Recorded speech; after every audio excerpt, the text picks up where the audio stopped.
અમદાવાદથી gift city road પર તમાશો કરી રફુ ચક્કર। એબીપી અસ્મિતાના અહેવાલ બાદ પોલીસે આપ્યા તપાસના આદેશ।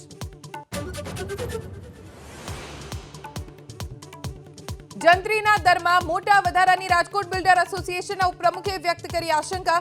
નવી શરતની જમીન જૂની શરતમાં ફેરવવાના દરમાં પણ વધારાની શક્યતા।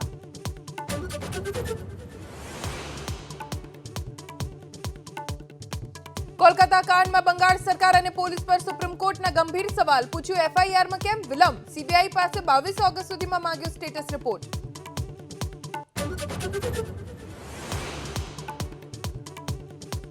महाराष्ट्रना थाणेना बदलापुर में शाला में बाळकीनी जातीय सतामणी ने लईने उग्र विरोध। आरोपीओने कड़क सजानी मांग साथे रेलवे ट्रेक पर स्थानिकोनुं प्रदर्शन।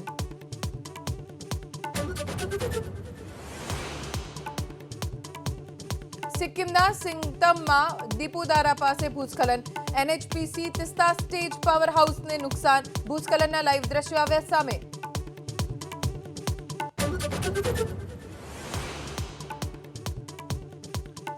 લોકસભામાં નેતા વિપક્ષ રાહુલ ગાંધી કાલથી જમ્મુ કાશ્મીરના પ્રવાસે। કાલે જમ્મુમાં તો ગુરુવારે કાશ્મીરની મુલાકાત લેશે રાહુલ ગાંધી।